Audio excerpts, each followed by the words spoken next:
हर घर नल हर घर जल। দেশের প্রতিটি ঘরে বিশুদ্ধ জল পৌঁছে দিতে জল জীবন মিশন শুরু করেছিল কেন্দ্রীয় সরকার, কিন্তু অসমে আজও এই প্রকল্পের সুবিধা থেকে বঞ্চিত লক্ষ লক্ষ মানুষ। এই দৃশ্য কাছাড় জেলার ভারত বাংলাদেশ সীমান্তবর্তী নিজ জালালপুর গ্রামের। প্রায় 1 বছর আগে ঘটা করে উদ্বোধন হয়েছিল জল জীবন মিশনের এই প্রকল্প। উদ্দেশ্য ছিল গ্রামের 264টি পরিবারের ঘরে বিশুদ্ধ পানীয় জল পৌঁছে দেওয়া।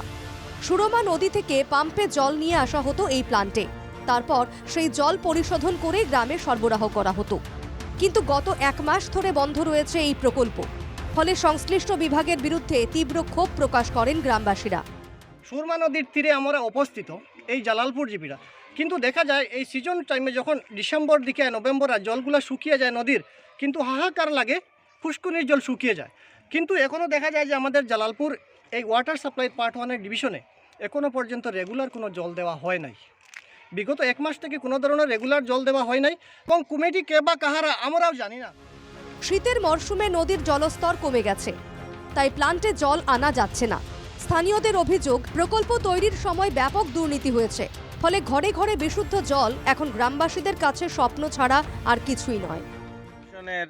যে কাজ হয়েছে এই কাজটা ভালো করে হয়নি, তাই আমরা জালালপুর প্রথম খণ্ডের যে জল জীবন মিশনের যে কাজ হয়েছে এই কাজের দুর্নীতির কারণে আমরা डेली जल पाচ্ছে না। আমাদের এরিয়ার যে हर घर घर जल में जाने के लिए बोला था, अभी वो जल नहीं पहुंच रहा है। স্থানীয় জনগণের অভিযোগ, প্রকল্প উদ্বোধনের পর থেকেই নিয়মিত জল পাননি গ্রামবাসী। জালালপুর পার্ট 1।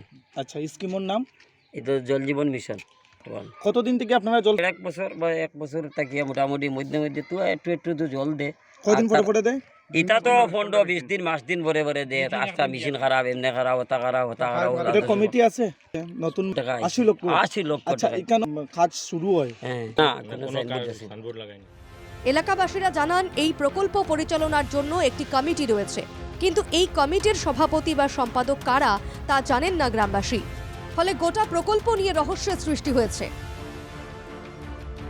কাটিগড়া থেকে প্রদীপ্ত পুরকায়স্থের রিপোর্ট, NKTV বাংলা।